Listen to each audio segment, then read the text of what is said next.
recorded. If you could please join me, let's stand for the Pledge of Allegiance.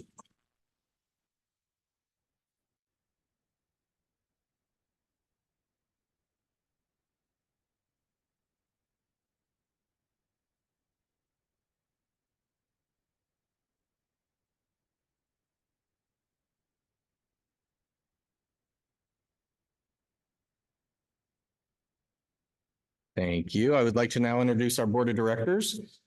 We have Kathy Day, Madeline DeMaitonon, Tasha Woods, myself, Mike Rowley. Cindy Coe could not join us tonight. We're also joined by our superintendent, Troy Turno, executive director of teaching and learning, Jennifer Kuntz, executive director of finance and operations, Kim Snyder, and our student representative, Amari Thorne.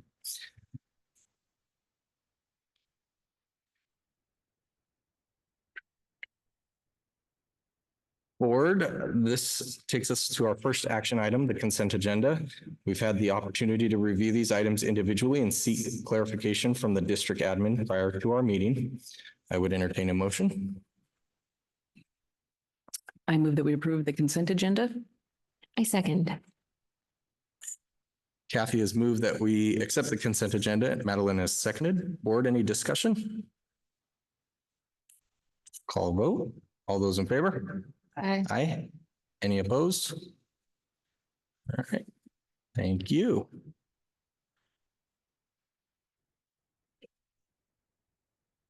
All right, board, that now takes us into administration. And first up is Amari and the student report. Hello. All right. So the school year started off very well. Everybody's transitioning really well back into school, as much as kids can enjoy going back to school again. Running start classes started today, so a lot of juniors and seniors have more of a busy workload, and they are enjoying that as much as they could.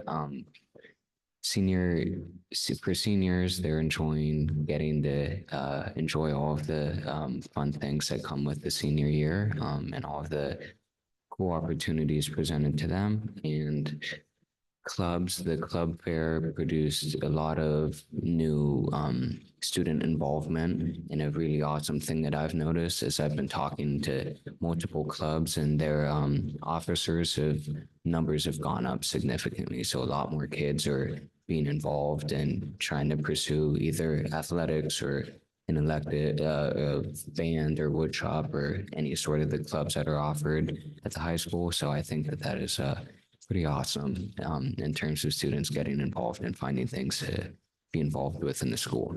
So that's the update from the school.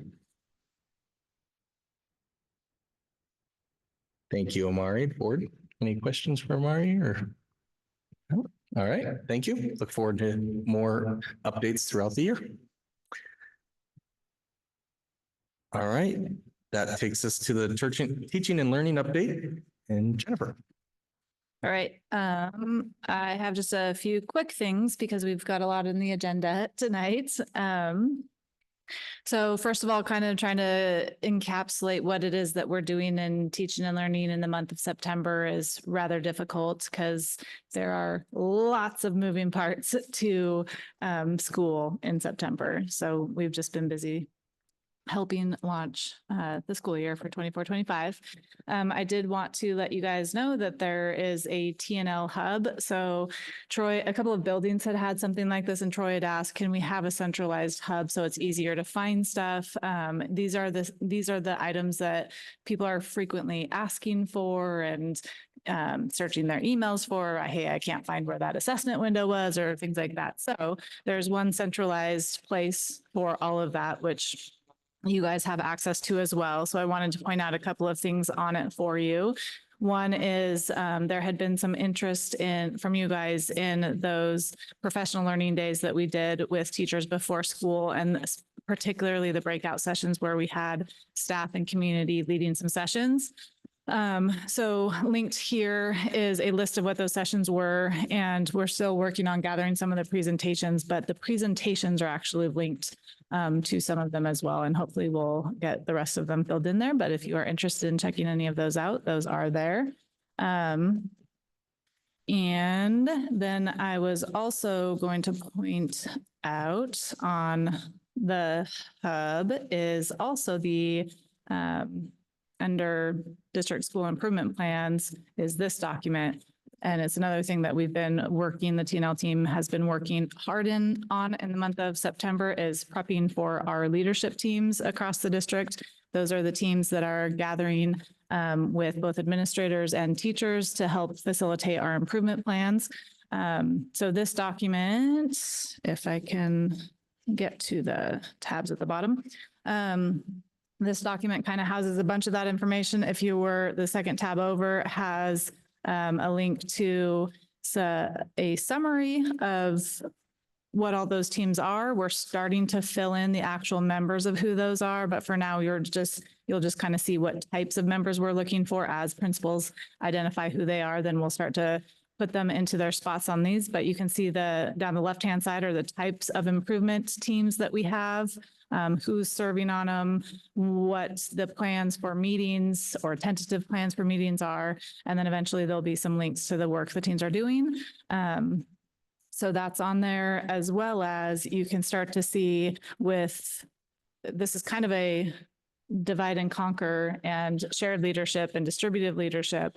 So there's lots of facilitation of different teams going on, which takes quite a bit of coordination, if you can imagine, for all of these various members. And we are trying to be intentional that we don't have people serving on more than one, maybe two, so that they are, as an individual, if they're a teacher, not released too frequently from their classroom, but then also just to spread out that shared leadership of the improvement work that we have going on across the district.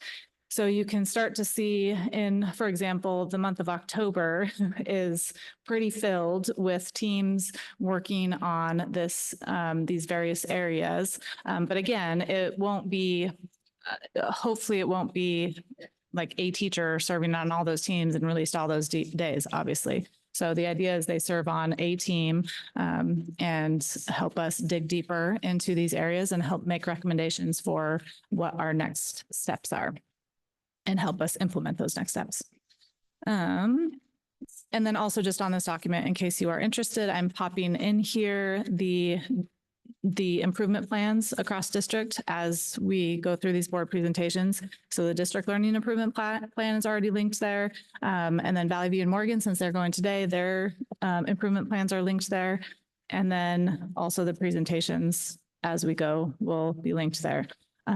So again, the hub is just a place for a repository for easy access, easy retrieval of information, but also just transparency about what's going on. And here's the information. And if you're curious, go in and take a peek. So we wanted to show you that. Oh, And can you show them where the glossary is? yep, that's yes, for sure. Sorry, I actually even called that out and then I didn't mention it. Let me get back to the TNL hub. So I also added here a glossary of terms. I started with just what we're using in our improvement plans because that's kind of what's going to be public. And so what people outside of the system might be saying, what in the world does that mean? And so on here is a glossary of terms and ESD improvement plans. So I kind of went through the district improvement plan, added stuff, then went through Morgan's, added stuff, went through Valley View's, added stuff. And as you guys receive those presentations on the improvement plans, I'll add any additional stuff. It's kind of daunting because we are full of educationese for all of you that are in education and know. I mean, it is crazy how many acronyms we use. So then it was hard for me to even know, should I alphabetize it by the acronym, which is usually what we use, or by the actual what it is. So anyways, it might take a little bit of digging if you're looking for what something is. But the terms that people outside of education might not be familiar with in our improvement plans should have quick definitions, links to potentially additional information that might be helpful or informative. And I will add to that as we get additional terms being used that might be out there in our improvement plans for the public. Jen, before you continue on, is this on the website or is there links to the website for the parents and public that want to find it? Is it? So the TNL Hub is internal at this point. So anyone within the Ellensburg School District can see it. We do plan to post all of the improvement plans publicly on the website. And then I'm going to try to figure out a way to link this there that's clear and easy for people to notice, hey, if you're looking for what some of these terms are, just like link on this document. So it's not currently, but it will be.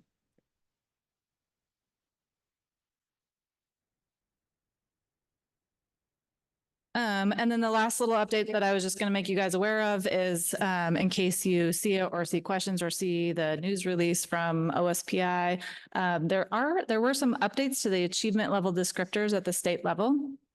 So I think it was early August, the Smarter Balanced Consortium sent out hey, the Washington State hasn't been using the correct descriptors for 1, 2, 3, or 4. Ultimately, this isn't changing much, but OSPI did a quick about face and has come out with information, and it has even changed their report card to kind of reflect that new language. So what they have done is just highlight the fact that a level 2, while not at benchmark, indicates that students are showing foundational skills with grade level work, but it's just not consistent or with enough complexity to be considered at benchmark. So you can see there that level 2, 3, and 4 is grade level performance with increasing accuracy and complexity.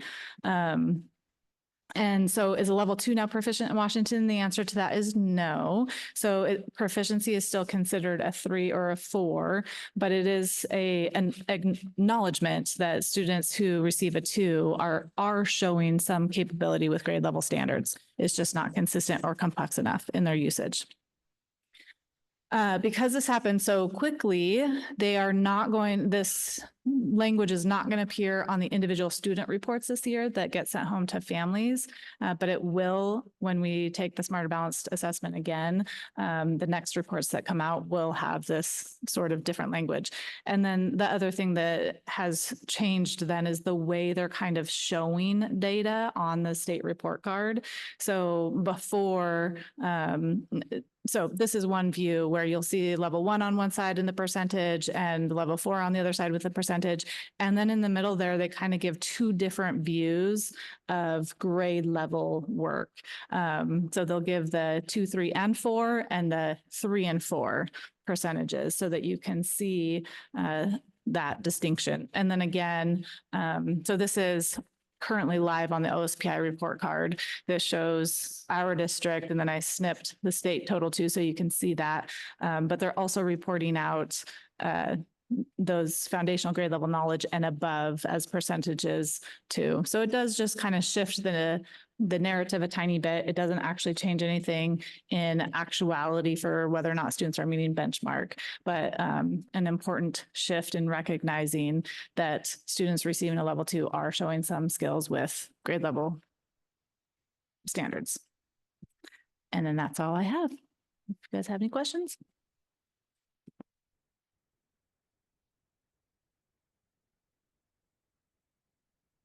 All right.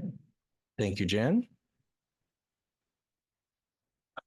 Now that's you, Troy. Yep, superintendent update, Yeah, please. also keeping it pretty just quick and informational tonight due to the number of presentations. But if you have trouble accessing the hub or anything, just let Jen or I know. And if you have any questions about it, but one of the other things that she left out, and we're just really, really happy we have this. And as Jen says, a number of schools have been doing this for a while, but we have a lot of documents that when you use Google, if you don't intentionally delete in 5 or 6 times, you have 14 versions of documents of different times. And so the hub will be our place where this is our latest stuff. So whenever we revise or add, so that's a pretty big component. And if you have any other needs in the glossary, let us know. If you see something on there that maybe isn't on there that you've heard and want to know, that we'll keep adding to that.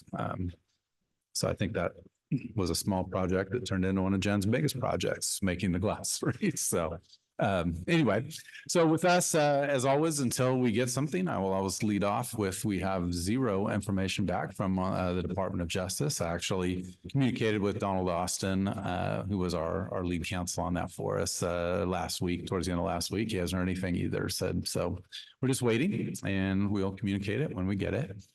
So strategic planning process is ongoing. We had a little bit of a back and forth just with the scheduling with 171 because we want to start on the 16th on that schedule that we talked about, the Wednesday in between study session and regular meeting.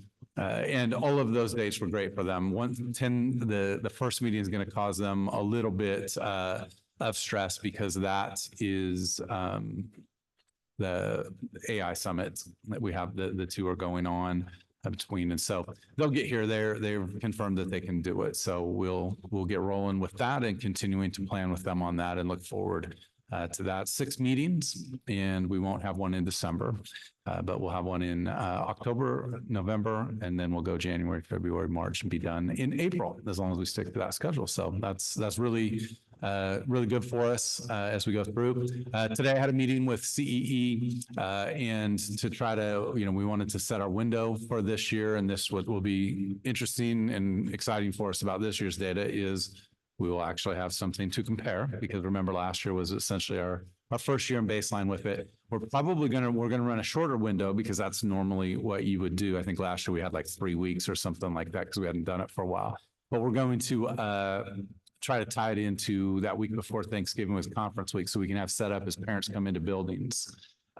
We can have computers set up so they can take the survey right there when they're already in the building, and we can remind them to try to, that's a pretty common strategy that we discuss that districts are using these days and getting, even though we had pretty good numbers, really, we had really excellent numbers actually for our parents, but trying to get as many as possible with that. So working on that and a little bit, that'll help get us our data back a little bit quicker, have our data meeting a little bit sooner in the year than we had last year, and then also allow us to make some possible second half adjustments off of it. A lot of our school improvement plans reference CEE, so we want to be able to have that data early and start working with it. It's not the sole measurement of any of their plans, but it allows them to make some adjustments as we go through the year. So working on that.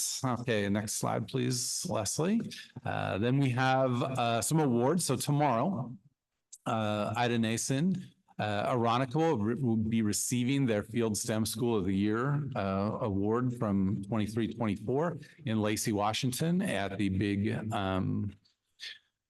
PEI convening an award ceremony. So Cynthia Hilburn and Stephanie Teasley, I believe, are representing Ida for picking up that award tomorrow. So that's great. Leslie's helped out.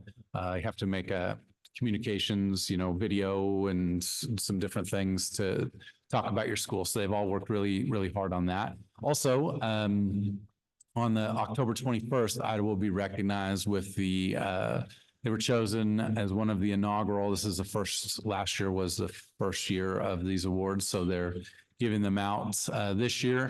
The AWSP, which is the Association of Washington State Principals. So the Principals Association has a new award called Schools on the Rise. And so Ida will be receiving that, though.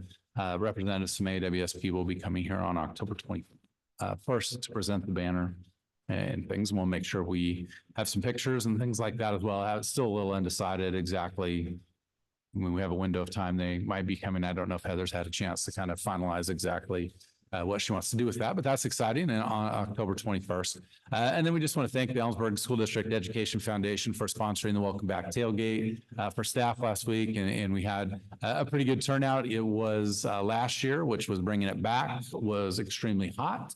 This year, we got to experience the Ellensburg breeze relatively consistently throughout the evening. So, but it was a good event. We had a number of staff people there. We really appreciate their support in sponsoring that, and all of our staff that came out, our administrators and board members that were there. It was a good time and led into the game, and we had a really highly competitive football game as well to go after it. So appreciate their support. They will be presenting, I believe, a little bit on some of the activities that they're going on and planning. I think they'll be on the October business meeting agenda for a presentation. So any questions?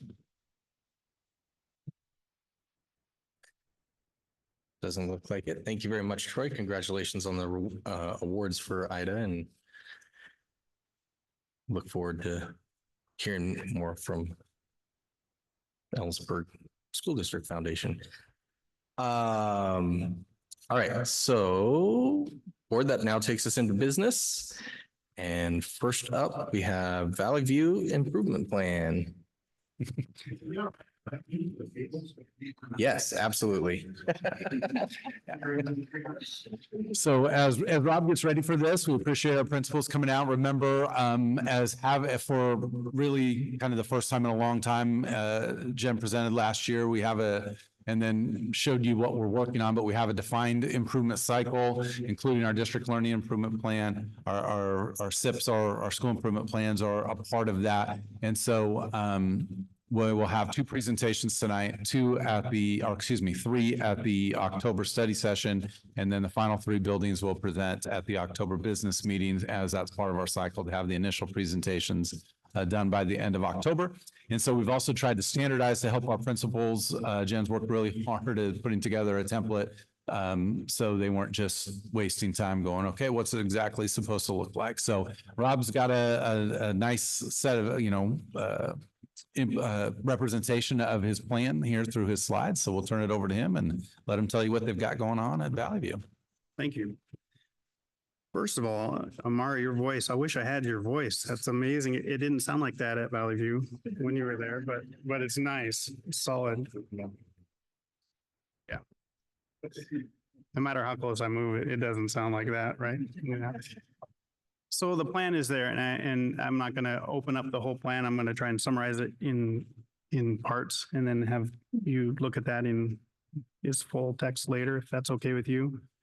Valley View and the stuff that's happening, some of the celebrations are just that. We're working like every school to build a culture where people feel comfortable, because that's where it all starts. So some of those different parts of our school are unique, and some are similar at other places as well, but it's fun to share just a few pictures of that. What are we celebrating? Well, Mike would say that's a GIF, not a GIF. So we know that. But 410 students and 70 staff members, and many things that we're doing that we take pride in. I would thank our staff.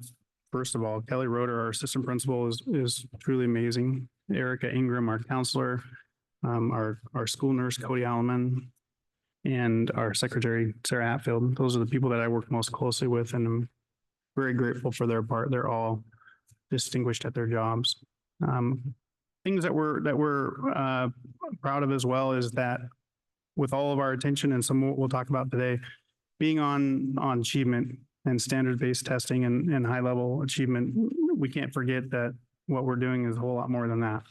We're building kids, and we're trying to remind each other every day about the importance of everything that goes into helping a student be safe and happy and healthy enough to grow academically. Because in the end, of course, we want them to learn as much as we possibly can, but we have to focus on the whole child before we can worry about thinking we're going to have a standard that helps them be distinguished, awesome mathematicians. So we're doing that, and it takes time. You guys all know that. There's lots of SEL talk and a whole bunch of understanding of what it takes to support kids in schools now. It always did. It's just we're more aware of it now than we were before, paying more attention to it. So I'm grateful that we will always keep that as the first and most important thing. SEL, we do, all of our schools are dedicating portions of their schedule, their valuable minutes during the day to improving kids' SEL. This is a system that our counselor Eric Ingram created that's called Bobcat Bonds, and this is an example from October. Each of those grades has second step lessons that go with our character trait theme. So we tried to break it down. There's 22 lessons per grade level.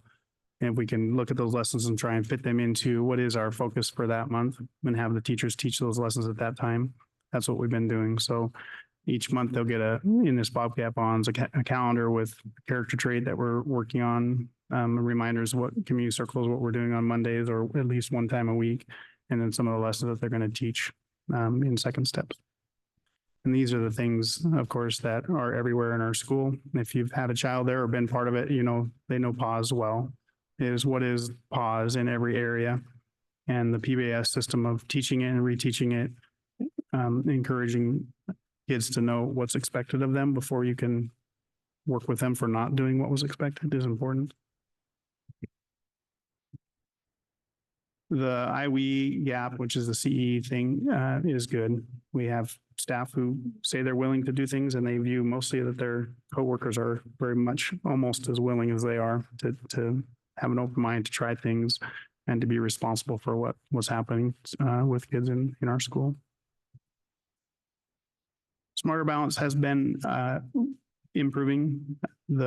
As you know, it's third, fourth, and fifth graders only. And each year, the goal setting that I'm going to talk about in a minute is helping us track towards good results in the achievement side of it, even with dedicating a whole bunch of time and effort into helping these kids be whole kids. So you'll see in math and in ELA, we're fortunate to have kids that are exceeding the state and district levels. And we couldn't show that without also recognizing the fact that we have a different demographic. We have a lower number of kids that are free and reduced lunch than any other elementary school in our district. We also have a low number of ML students.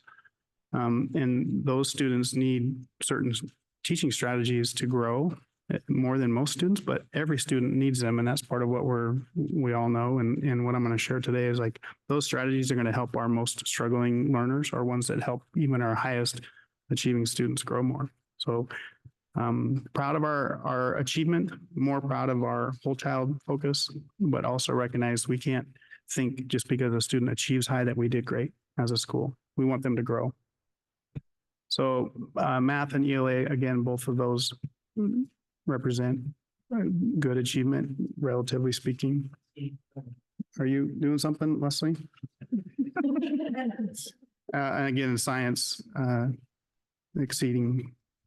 And then if we want to compare and go, well, it's grade to grade, they're different kids each year. So looking at a pattern of what this grade does or that grade does.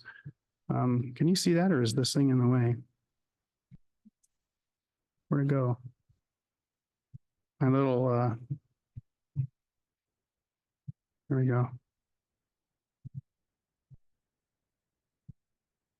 How's that? So the 22-23 Smarter Balance scores are in the bar graph on the left, and then the 23-24 scores are on the right with the arrows. So if you take a third grade ELA student or group of students, mostly common at 42%, that group of fourth grade teachers help them to achieve 55%, so on. That makes sense to you, of course, looking through that. And there's not a cohort in fifth grade or science because they're the only class that takes science.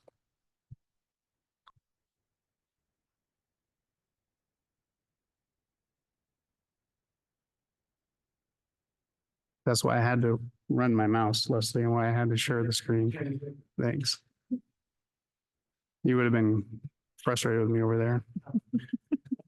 MAP. I know that Jen has presented on MAP scores, what they are and how our district is using them and continuing to learn how to use them well. When we get into MAP, it gives us a better chance to talk about growth. And so here is 257, our whole school, all the students who take the MAP assessment in math and ELA, and just collectively throwing them all into how do they grow from fall to spring. So this is the full year. You can also measure from fall to winter, winter to spring, but we threw it all in and say, how did we grow? And anything above 50th percentile is above the national norm. And if I speak out of, Jen's right there. So I got to make sure I say the right thing. She's very good at all this. So we're proud that we're above 50% because that means we've grown. Our students have grown more than the typical student in the nation that takes the MAP assessment. But that's cool. There's still details to learn within that. And what I'm getting to is what is growth? So they all grew. That's great. 35% of all of our students were in the top 80th percentile in the nation in growth in ELA. So when you look at that, you go, okay, here's the same look at that. This is the school average. And I think you guys know about the quadrant view in MAP, or if it's a quick review, top right is good. They've grown a lot and they've achieved well. Top left is good because they've grown a lot, but they may not be achieving. So it could be a very low achieving student who grew more than most students, and they're on the left quadrant. So all the students in our school, these are grades. So that's the school and these are grades. It's second, third, fourth, fifth, or whichever order they're not listed, are in the top right, which is our goal. We want every kid to grow more than most kids in the nation. That's great. I'm going to, again, get to the details within that. Here is math, which is even more something to celebrate. 90th percentile for all students, 257 students. 62% of our students were 80th percentile in the country for math growth. There's a caveat, of course, in math because the test became easier. So all of the students in the nation grew more. So everyone's celebrating this and presenting this to their school board about how great their math department is doing, but we'll take it. So it's relative to the same in other schools. And again, that quadrant is even higher, top right. And we've summarized that. How did we do? How did all of our students do growing in MAP? So if we were to say our goal is to have every student, regardless if they're a high achiever or low achiever, grow a ton. And what is a ton? It's the expected proficiency based on where their RIT is. So whatever they score, they go, hey, Jen was this score, she should grow this much to get back to grow an appropriate amount. And so all of the students have a different projected growth, but if they meet it, we count them and the state counts them. I guess it's the state, the nation, counts them as successfully having grown an appropriate amount. So as we roll through that, all the students, you can see the numbers there. And the cool part is something to celebrate is that even though the numbers are low in ML and SPED, we're still improving and increasing how many of those students are proficient in their growth. They're growing fast. Some of them are still low achievers, but they're growing fast. They may not pass the Smarter Balance test. They may register a 1 or a 2, and having been one of the most students who have grown the most in our school, which is really important. They're improving a ton. When I show you some of the WSIF stuff, it will remind us that is important, and the state measures are Smarter Balance, but it isn't where we're at right now, day to day working. In the end, we get measured by that, but day to day we're growing. I mentioned MLs and students with disabilities. So in a nutshell, here's our student growth, our school improvement plan. I'll provide a whole bunch of details. I'm going to skip over some of them as we get down farther. I know because there's 2 other presentations, but we want all students to meet their projected growth goal in math, ELA. We want them to improve as a person in how they view school and how they view themselves in SEL. And there's specific steps and specific goals for those things, but really that's what it is. And the parentheses are similar in each one. How do you help all students grow? Well, we set goals with them, and then the new growth rubric would talk about setting them with them and having their parents know about what the goals are. We progress monitor. You have to track. You're going to lose 25 pounds by Christmas. You got to measure weekly, monthly, at least. You can't get on it in Christmas. And then look at skills. The details are the details are what will help us help them improve, because otherwise it's just a big lump score. Hey, we did it. It was an accident if you just worked hard and did it without really knowing what specifically they aren't good at or what they are good at. So look at skills and then increase student discourse. We have been working this with the lead of Amy Rominger, our ML teacher, for the last year and are continuing this year. But to have students be engaged and be talking and feeling like their voice matters and their voice to their friend matters helps them learn. It's that simple. We've all sat in meetings that you said nothing and did nothing and didn't think. And you've been in ones where you talk and are engaged and sometimes feel emotion about the topic, whatever that might be. Part of the student growth goal video that is from the state talks about emotion and how your most memorable things and things you learn the most are things that were the result of anger or fear or embarrassment. those are the things that stick with you because your body and your brain connect into like, that was something I will never forget. How can we engage kids in their learning, even though fractions aren't quite the same as that memorable thing that someone told you that was so hurtful or so awesome? But it can be much more engaging if we help kids talk and get them talking about things they're interested in. And that's our goal. So this is a WSIF. I think it stands for Washington State or Washington School Improvement Friends, or something like that. And okay, let's check the glossary. Where do I find that? Not in there. Yeah. You know, we're measuring in this WSIF stuff, which we value and will grow from it however we can. We're measuring 4th and 5th grade students, smarter balance testing, one day or multiple days in one test, not one day actually, but so when we look at that and go, wow, we have, 63, 64% of our kids in ELA growing enough or more than most. And in math, 70% almost growing enough or more enough. But this is the part that will help us grow a bunch. If we want to continue to have our achievement level go up, we have to focus on who's not growing. And those are kids who are not necessarily 2s on a smarter balance. Some of those are our 4s, kids who are distinguished, highly capable, who didn't grow. And that's the cool part of what the state is doing. It's not about 3s and 4s, it's about who grew. And I like the WSIF for that reason. So in the details, you look at this Valley View run over time, there's like all schools, all those students with disabilities. And fortunately, they break it out as to low income in this as well. And EL students, our ML students, are struggling to grow as fast as other students. Okay. Well, within this is back to the map detail, and it's an example that I would tell you. Here's a measurement of growth in 5th grade math for Valley View, again, fall to spring. All the students, when you look up here, here's our school average, the S. Here's the grade level average, the G, and here's the 3 5th grade classrooms. Well, we cohort the ML students and the special ed students so that we can track them by group in Skyward for the map testing. And those students they're not high achieving and they're not high growth. They're in the bottom left quadrant. And that's where we want to grow. We want to, but again, if we're focusing on all growth, look at this. Here's a class example. So the green pluses are math, the purple squares are ELA. And again, we want everyone in the top right, or at least really our goal, that way we've written in our SIP, is we want everybody above the midline. So even if they're low achievers, they're in the top left. They've grown a ton. They're still really struggling to be where their peers are, but they're going to be above the line.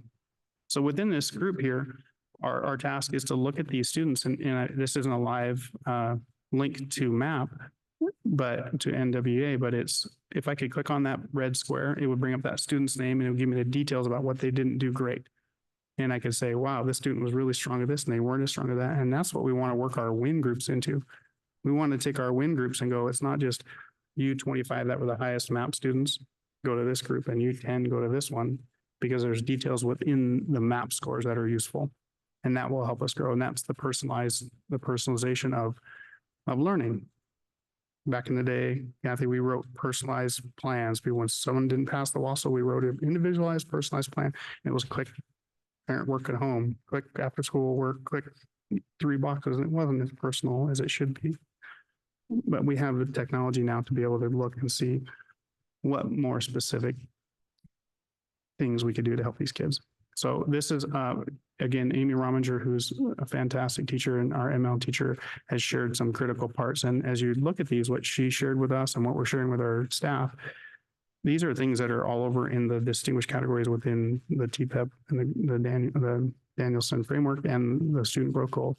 We want to know students should know what we're working at. That's what our district is doing. They should have vocabulary to be successful in learning the things that we're asking them to, and they should chart and monitor their progress. And they should have a voice in the voice as far as the school, but also a voice daily in their learning. And then we would ask staff if they've found multiple ways, and that's the engagement part. Are we boring, or have we made it exciting? Every lesson cannot be perfectly exciting, but we can all think of those lessons that stuck with us for a long time. And then we want them to talk. And how are we going to measure that as part of Troy's challenge to us with our WIGs? What's our wildly important goal for this year? Ours is we want more kids to talk. We want teachers to help more kids talk. And how do we measure that? And that's what we're working through. So the specific goals of how we do this, the outcome goals are we're increasing the number of students meeting growth. And the numbers I showed you those before. That was the how many kids met the proficiency. That's in that link.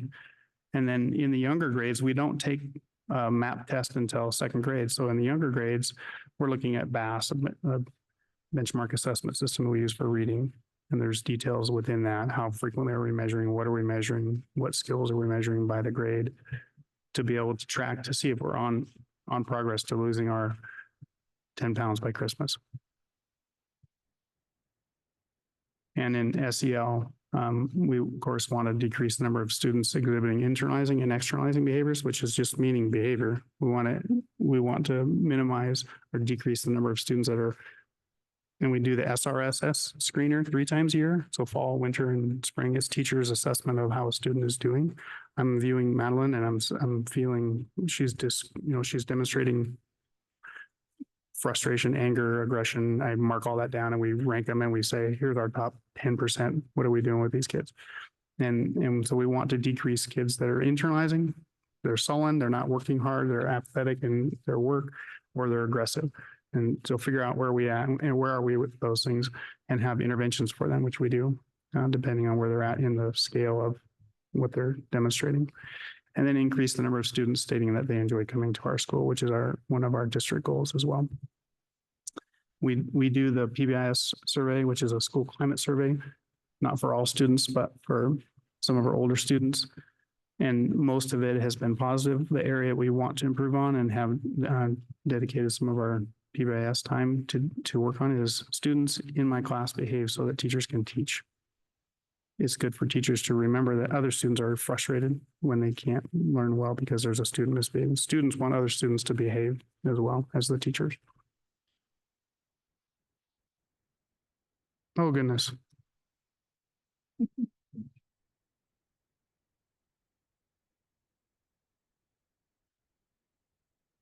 More details on how we will do that. And this is some of the language that's in the district or the teaching and learning plan, which is improve our PLC as we collaborate, include students in the process, increase student discourse, improve progress monitoring. Those are our goals as well.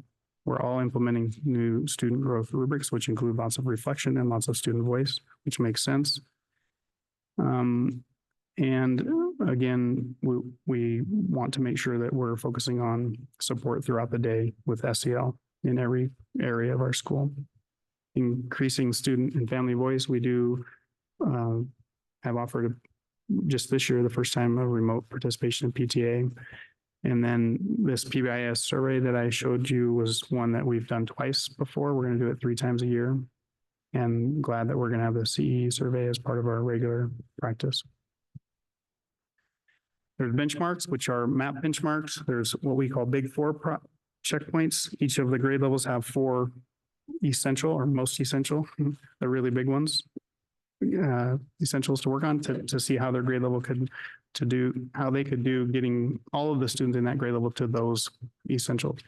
Those have detailed plans that go with them and common formative assessments within those plans.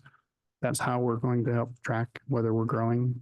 And then there's a K1 assessment schedule also to track the skills in the lower grade levels.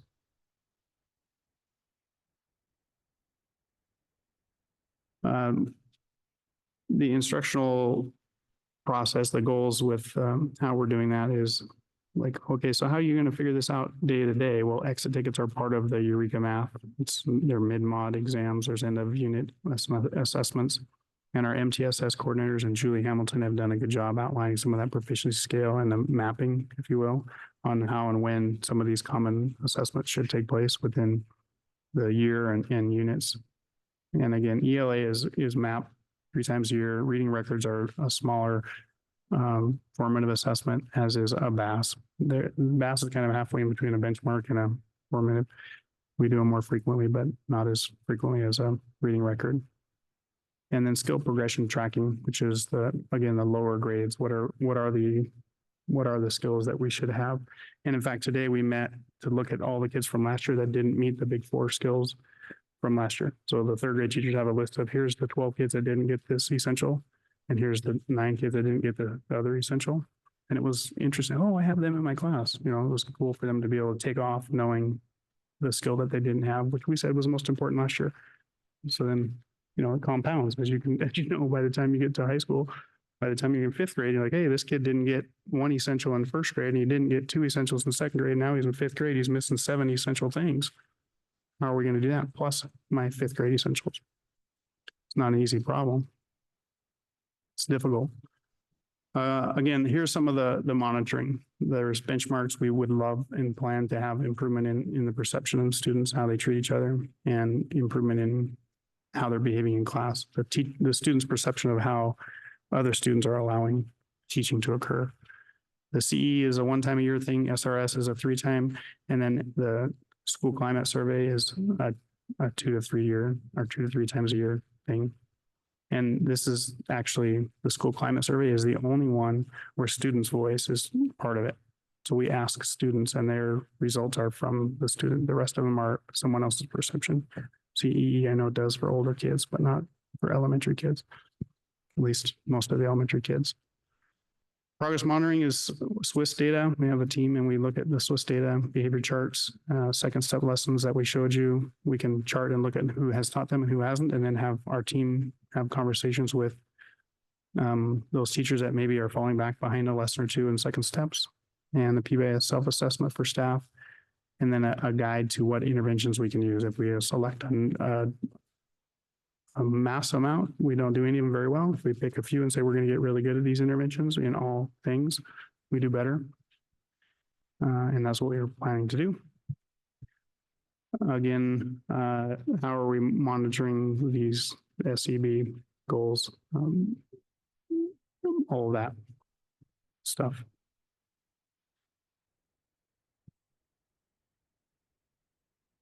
Questions about all of that stuff?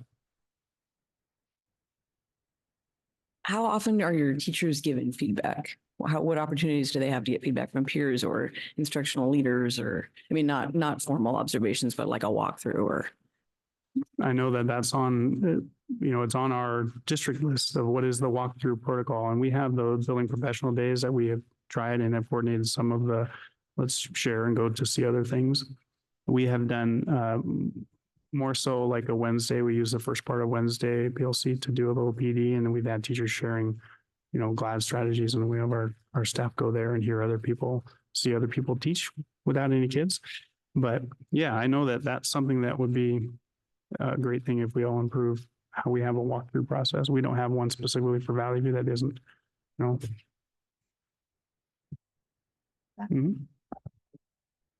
I'll just add that that's going to be one of the primary purposes of these leadership teams.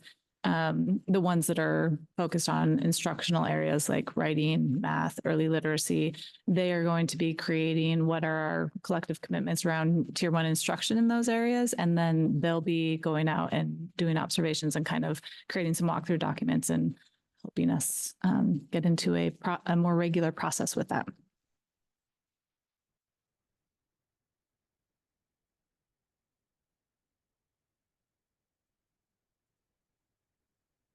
Board, any questions for Rob?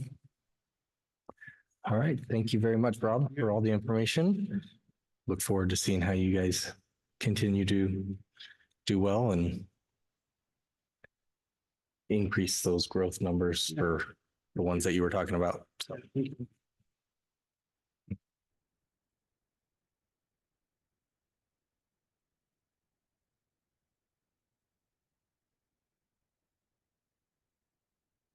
All right, next up is Michelle with the Morgan Middle School Improvement Plan.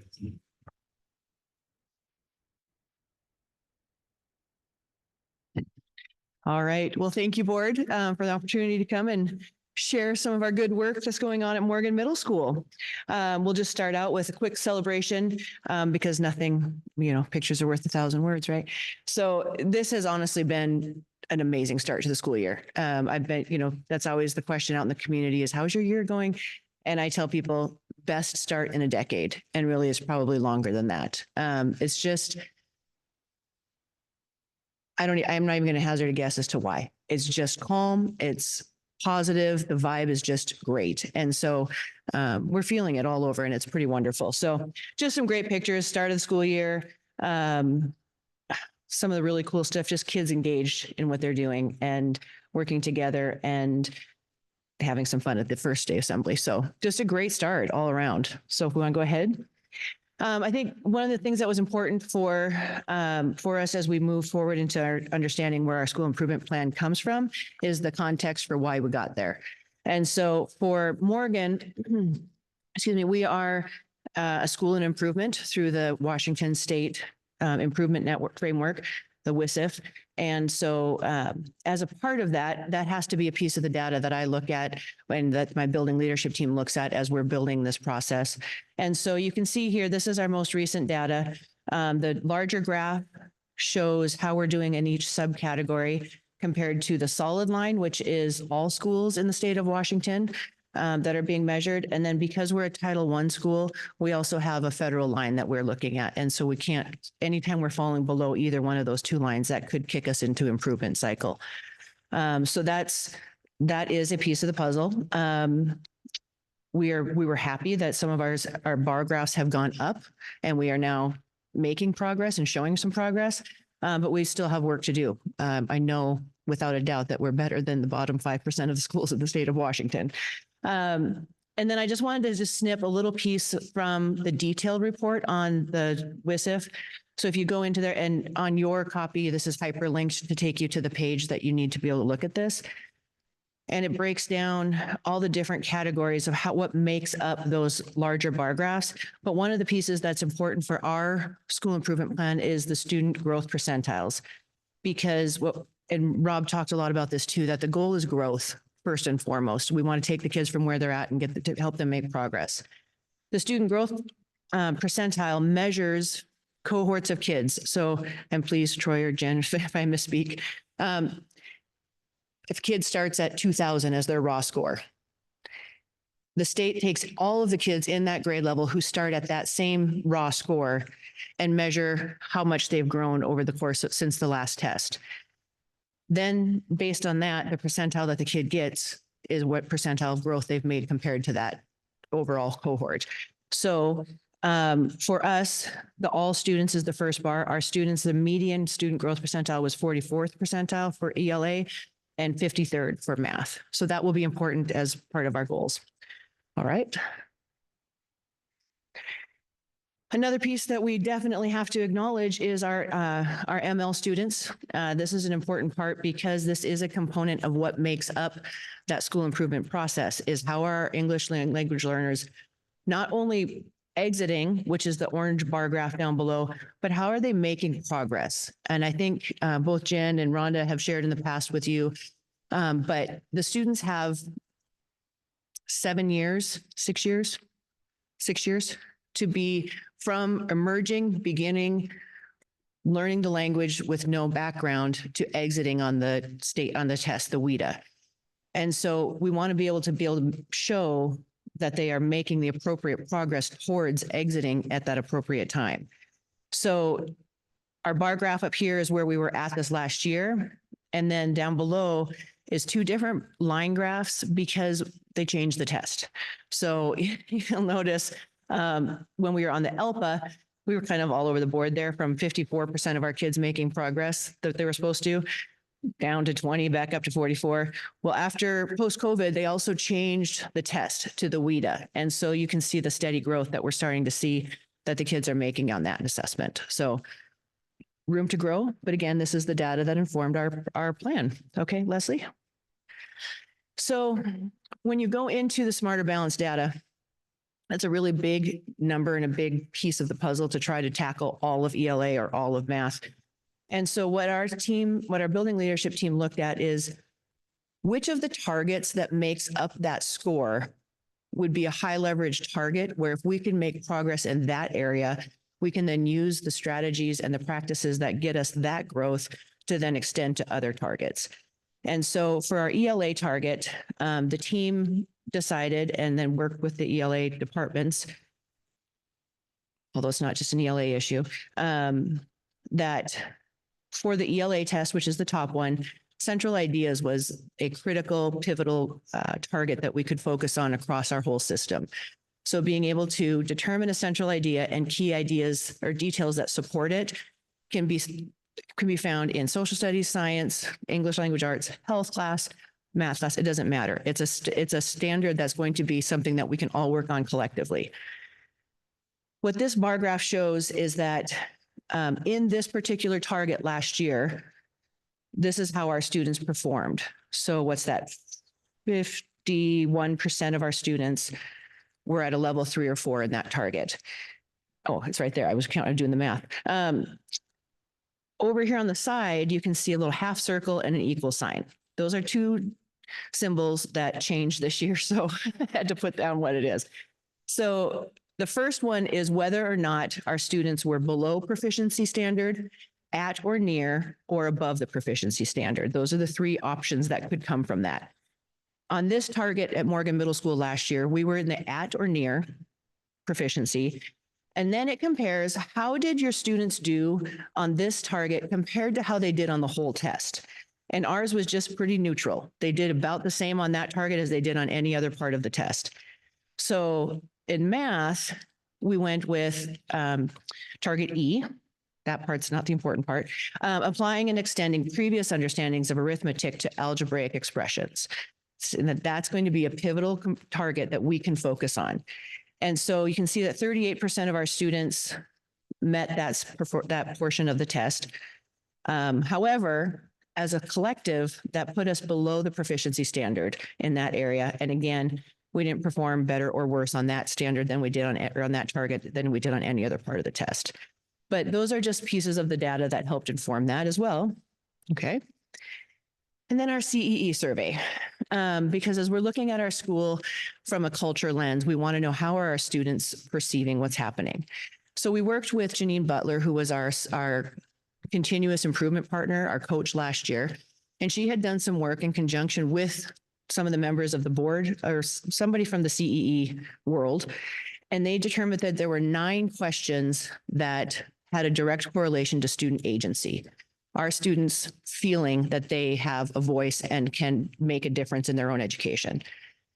So I took those 9 questions and we put them out we charted them out with how are our students reporting the positive response to those 9 questions as a whole student body. And then because our Hispanic students, according to the WSIF, were underperforming, how did our Hispanic students report that same information?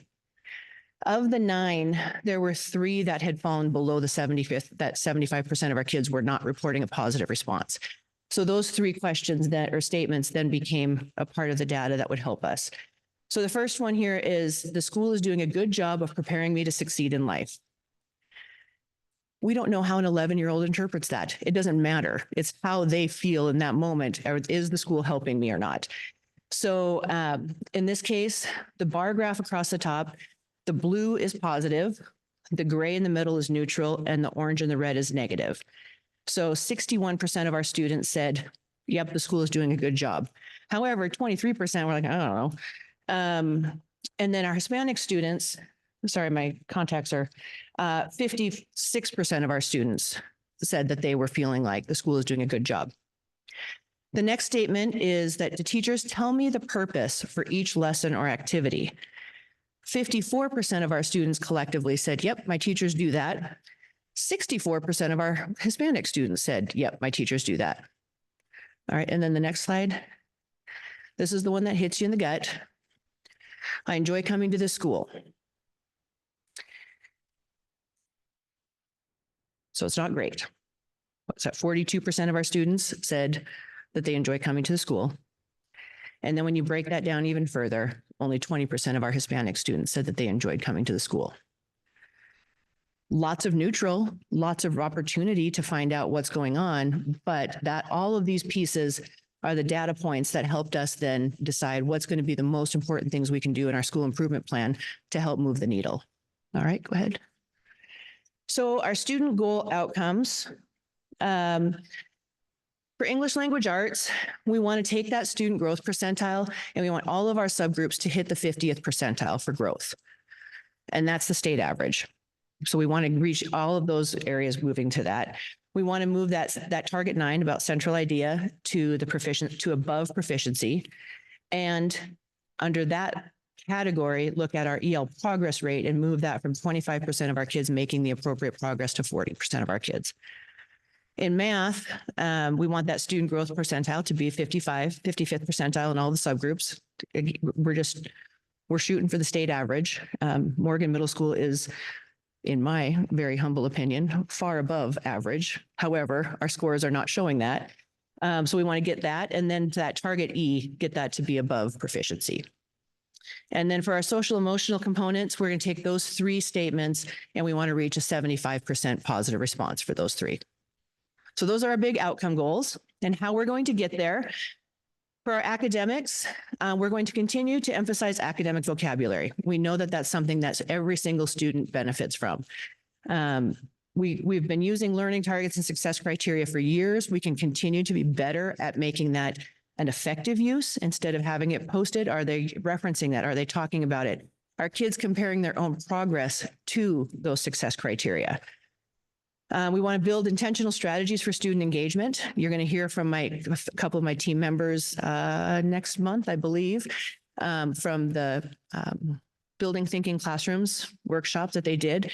When you walk into a 6th grade math class, it's a pretty vibrant place because we're now using strategies that are really intentionally designed to get kids not just talking, but thinking.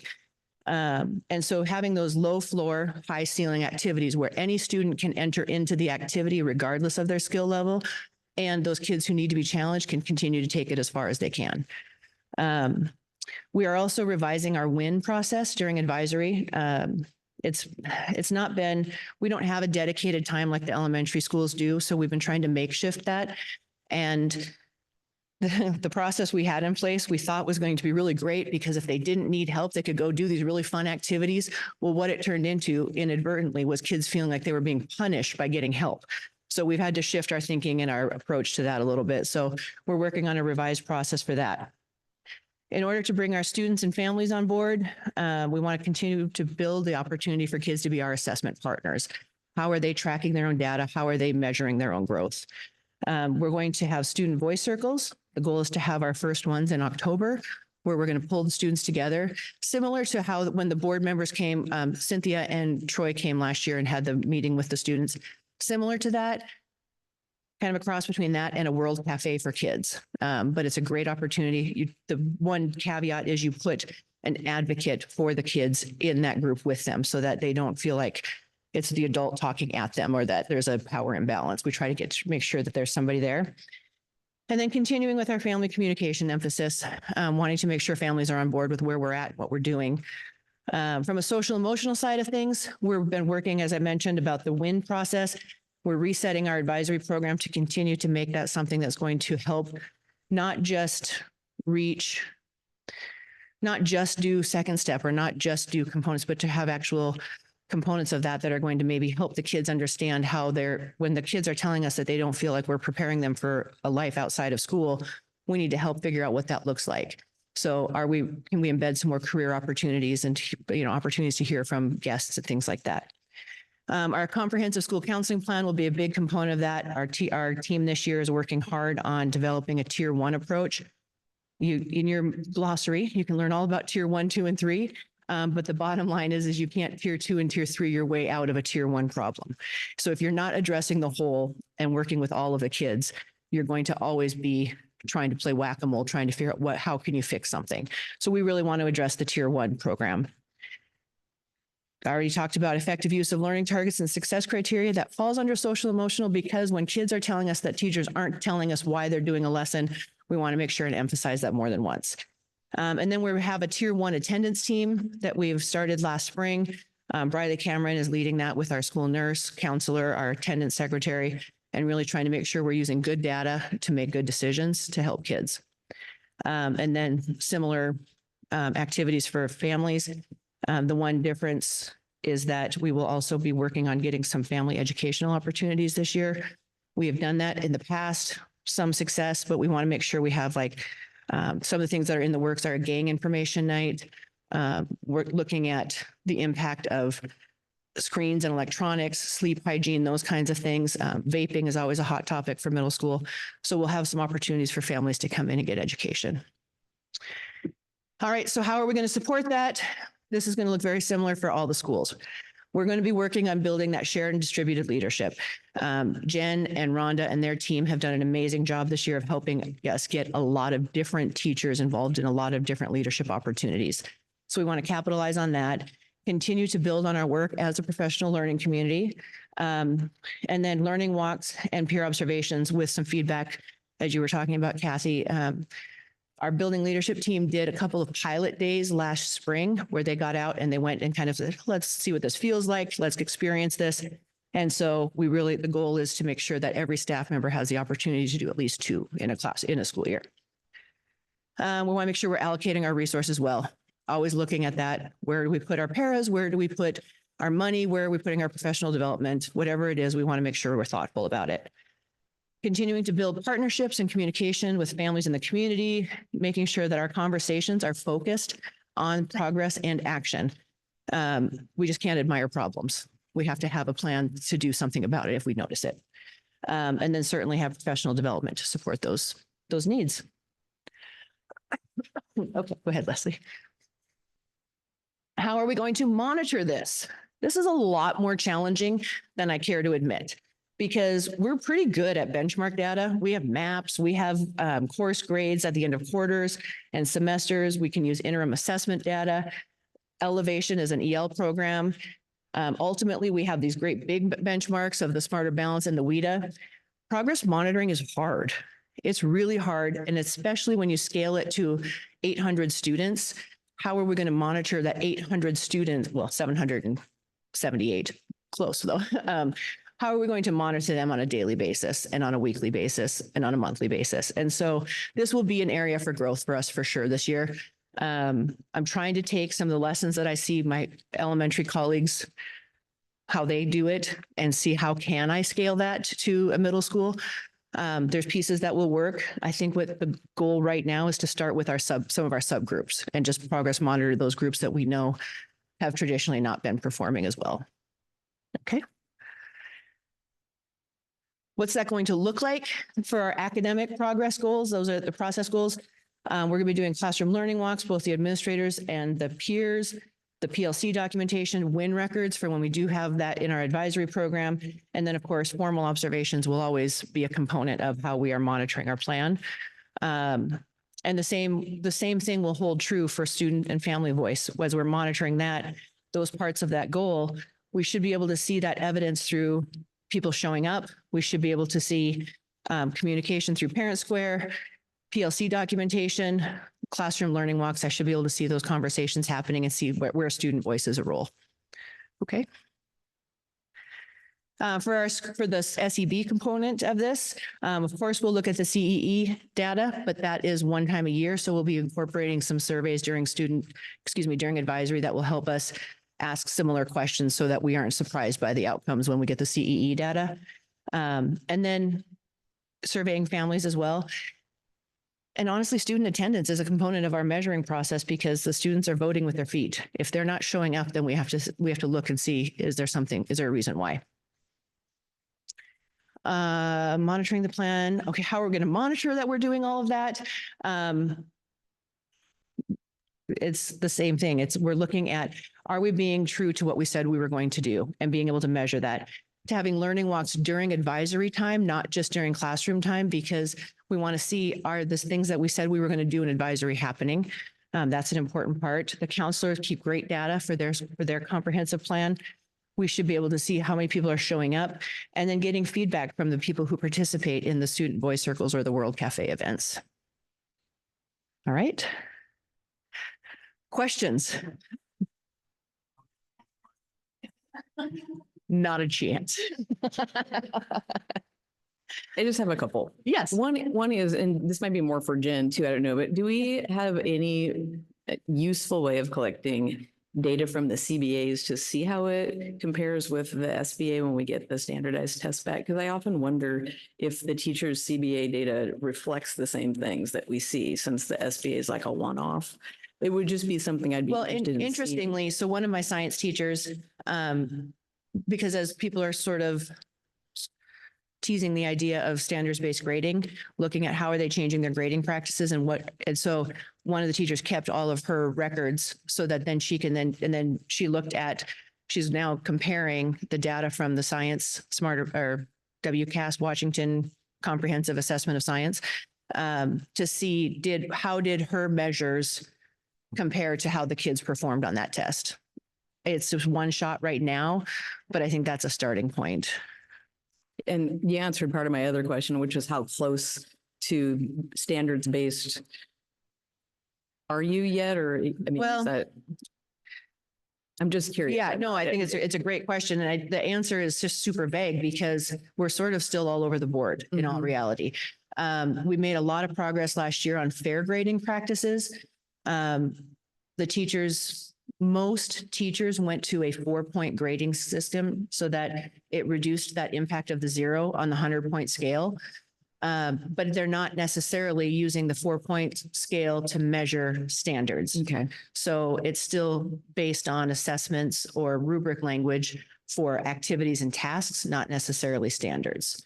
So I think the pump is primed. Mhm. We're really ready to take a next step. I think part of what we need to do also, in addition to looking at fair grading practices and making sure that our assessments are measuring the standards so that we are making sure that that's aligned before we say, this is how your kid did on a standard that we didn't really measure. Right. So. Okay. Were you going to weigh in on something, Jen? I have one more question if you're not, okay. My last question was, yeah. how are they, I'm unfamiliar with how we group the kids at Morgan in advisory. Like, are we Random. utilizing that? Right now it's random. This year we decided, it used to be that the students were randomly assigned and then they stayed with that teacher for 3 years. This last year, we decided to build a 6th grade cohort so that 6th grade teachers who are traditionally working with 6th graders could work on developing a 6th grade only program. We talked about, like, we could take some of our students who are struggling the most in math and make sure they're with a math teacher. But instead, what we did is instead of having WIN just one time a week, we've changed it so that it'll be 2 times a week and every kid and it falls after, it's on Thursdays and Fridays, so that on Wednesdays during PLC release time, they have that time to maybe look at the data and say, hey, I need to work with these 15 kids on this specific intervention. So that then English, social studies, and PE teachers can pull kids on Thursdays so that, and then they have a partner advisory class who takes any kids who aren't being pulled. And then on Fridays it flips, and science, math, and electives have a chance to pull kids and work with them to try to get kids more opportunities. And then one of our title math teacher is experimenting this year with being able to, she didn't have a dedicated advisory class. So instead what she has is then the 7th and 8th grade teachers, because we pushed her solely in during the school day to 6th grade classes. She's co-teaching 2 periods, and then she works with specific kids that are in those co-taught classes during a separate math class. But during advisory, instead of having her own advisory class, now the 7th and 8th grade teachers have a place to say, hey, these 20 kids need this skill built. So we're going to try and experiment with that this year and see how that works. I think it has a lot of potential to really say, because then those kids for 3 weeks can go with her. But then there's fluidity, because that's one of the barriers that we've really found in trying to provide tier 2 support is that we don't have a fluid system. They either get put in a class or not. And so then it's not really tier 2. So Thanks, Michelle. yeah. Other questions? Were you going to add something, Jen, or not now? Okay. Board, any other questions? No? I would like to extend an invitation to any of you on October 24th. I'll get this out to Troy so that he can get that to you. But we are having a sixth grade math night so that families can come in and see building thinking classrooms in action. So we'll have Domino's is donating some pizza for our families. So we'll have a little dinner and then have an opportunity for families to come in and see what the kids are doing in their classrooms. So, and then I believe, I can't remember, we're coming at some point to talk about it too. So anyways, thank you all. All right, sounds fun. Thank you, Michelle. All right. Looks like we have Shannon up next with the CTE. Good Four-year evening. plan. The four-year district plan has been shared with the board for review and approval. The four-year plan is developed with multiple sources, so I just wanted to identify those before we jump into some data here. One, we have program evaluations. So each spring, program areas work with their advisory board members and evaluate their programs from the list of 16 different criteria areas. And the feedback and suggestions from those evaluations kind of help drive the four-year plan. In addition, we have Perkins data, which is what my presentation is going to be on tonight.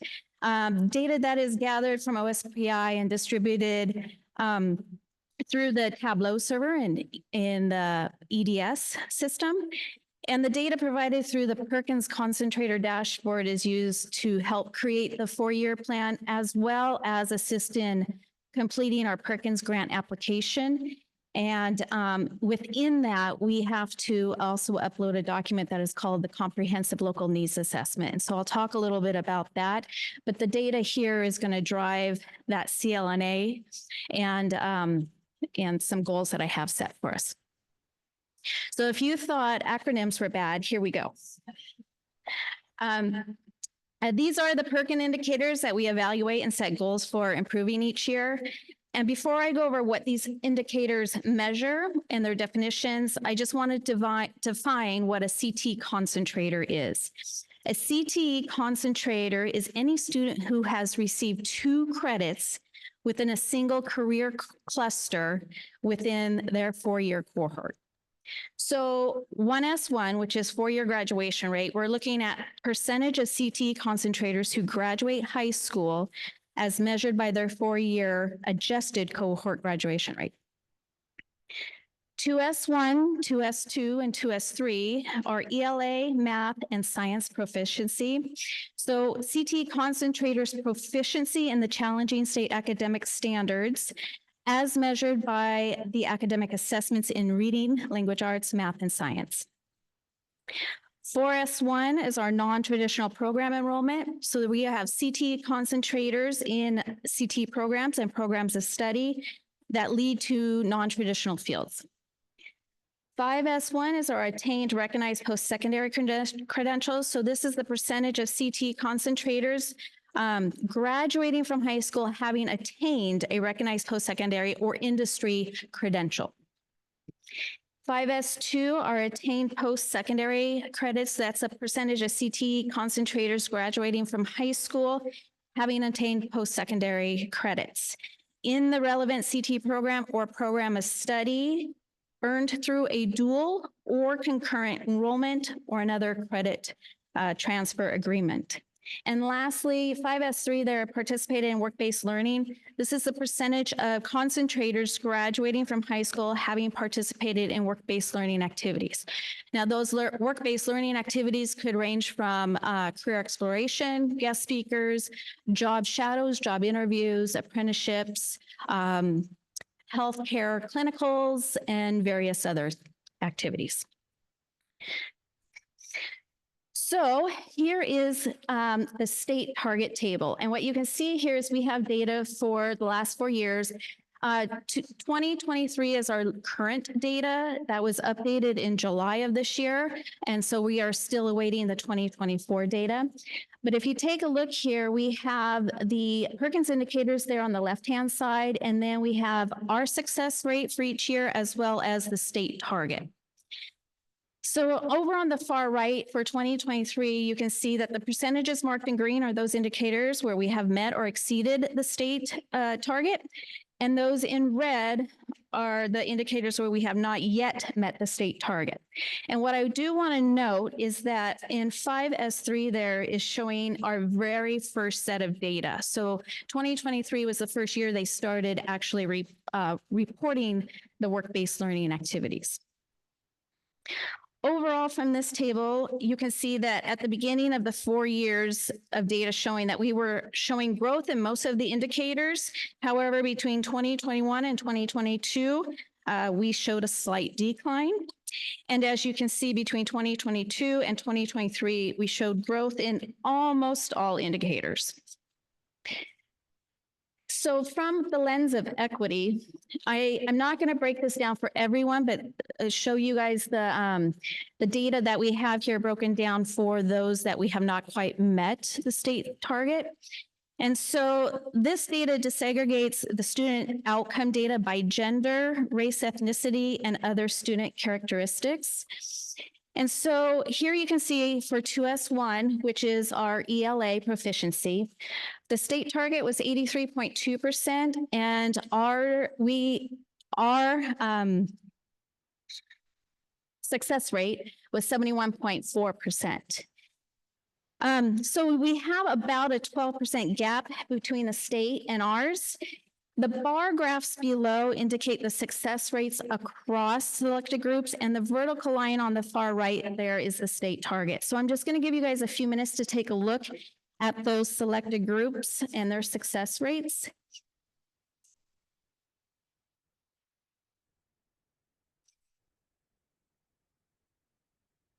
And Leslie, go ahead. 2S2 now is math. So state target was 73.6 and our success rate was 33.3%. So we have a bigger gap here. We have a 40% gap about.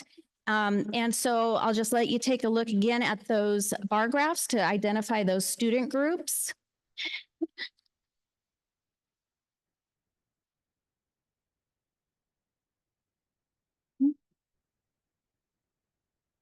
2S3 is science. State target, 70.1%. Our success rate was 44.2. About a 26% gap between.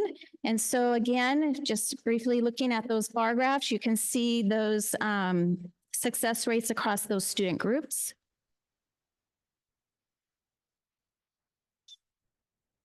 Leslie? 4S1, this is our non-traditional enrollment in our programs. And so again, we do have a gap here. We have a 16% gap. And again, I'll just let you have a second here to take a look at that data.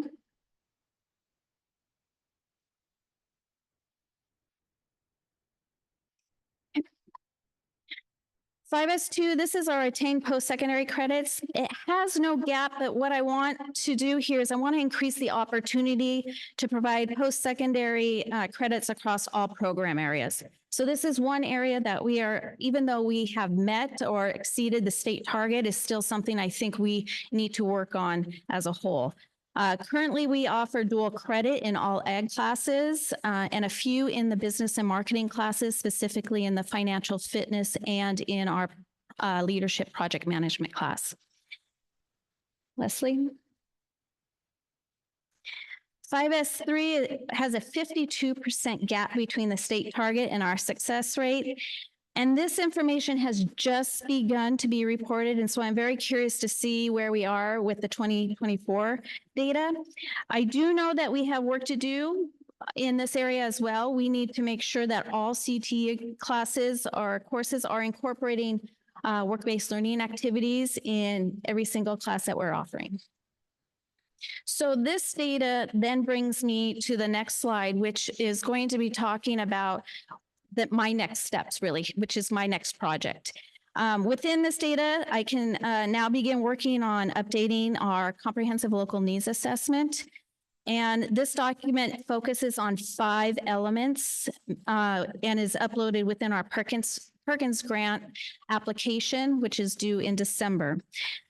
The elements here are element 1, which is improving equity and access. Really what we're going to focus on here is we want to focus on enrollment for all students, so balance across different student demographics, as well as non-traditional programs.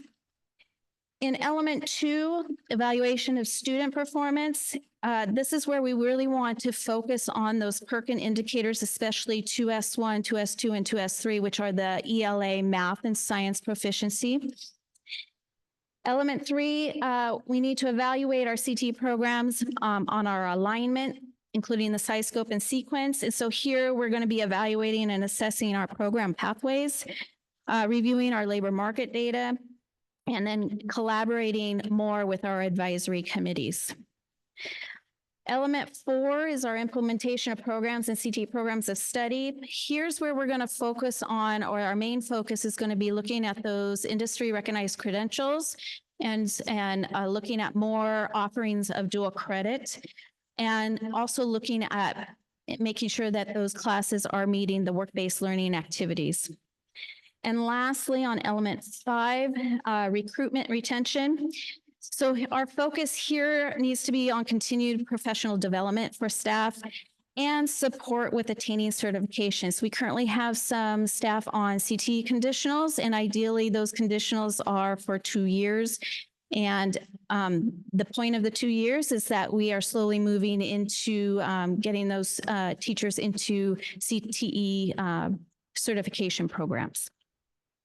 So after analyzing this data and reviewing our program evaluations, I have a few goals that I have set for us, or for CT and for myself specifically. And one is looking at expanding our health science pathway. And in this area, what I'm looking at doing is I'm hoping to collaborate with at least the science department right now to consider moving courses using approved state equivalency frameworks to CT courses. Obviously, expanding course offerings will directly address the goal of CT programs, which is to prepare students for success in careers. It provides them with a wider range of career pathways aligned with current job market demands as well as student interests. Work-based learning implementation in all classes. I think I've mentioned that more than once. And so really those provide those valuable real-world experience and strengthens the student understanding of industry expectations. Another goal of mine is the dual credit and IRCs, or industry recognized credentials. And there again, looking at incorporating more options for dual credit in more classes across all program areas. And then identifying specifically what credentials, industry credentials we can be offering in those classes. And last but not least, the last goal is to continue working on closing those gaps with the 2S1, 2S2, and 2S3, which are the ELA math and science proficiencies, as well as looking at that non-traditional enrollment and work-based learning activities. Any questions? I kept it short and sweet tonight. I guess I have a question. I'm just trying to figure out how to say it right. Excluding S21 and, or sorry, 2S1 and 5S3, because 5S3, you said this is the first year of getting that data. Yeah. Why do you think there is such a gap in that math proficiency, science proficiency, and non-traditional program enrollment? Because those are pretty On the significant gaps of. 5S3, so are you talking the work-based learning? I'm saying, go ahead and disregard Oh, that disregard. one, because this is the first year you got that data. But the other ones, the math proficiency, the science proficiency. It's a good question. And I think honestly, what we need to be doing is, especially during PLC time, working with those other academic areas. So CTE also needs to be working with the math department, making sure that we identify across the grade level what those essential standards are that they are teaching for that grade level, and making sure that we are also incorporating those as we identify those specific academic areas in our CTE courses. Thank you. I just have a point of clarification. This has action and informations on it labeled. Is this an action item? So you have a copy of the four-year plan, which the Perkins data helps drive that information as well as the program evaluations. And so that is the action item for approval. Okay, thank you. Yeah. I just wanted to jump in and say with all of the plans today and with Jen's teaching and learning update and the hub, which is amazing. Thank you for that, because I think you set the context of a shared vocabulary and a shared goal and transparency in which we can do it. And I very much appreciated the PowerPoints all looking the same with the same points in order. It made it easier to review. And I feel like with these improvement plans and the CTE plan that we have the information that here's the data that informed where we're at, here's the supports that we're going to do, and here's the monitoring. And I appreciate that now we're sitting in a spot where data is information and not emotional, because whole child is all of that data. And so tonight there was a distinct difference in how the plans have been presented in the context in what they were set up. So I want to thank you for all of that hard work and bringing that forward. And I'm going to double check to make sure all of her acronyms are in the hub, because she had a lot of acronyms. Oh, no. I'll work with Jen on updating that glossary. I was like, ooh, that was a lot of acronyms. I have one question, just a clarifying question. Did you say that this is based on students who had taken at least 2 courses in a cluster?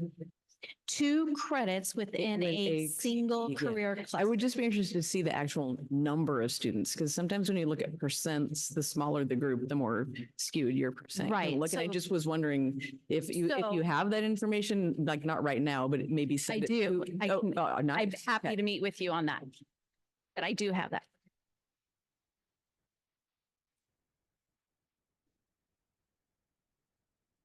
Thank you, Shannon. So as an action item board, I would assume we would be looking for a motion to approve the CTE 4-year plan as presented. I move that we approve the CTE 4-year plan as presented. I'll second. Tasha has moved that we approve the CTE 4-year plan. Kathy has seconded. Board, any discussion? I'll call a vote. All those in favor? Aye. Aye. Any opposed? All right. CTE 4-year plan has been approved.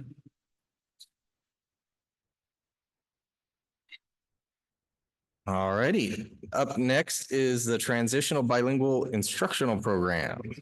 And Rhonda.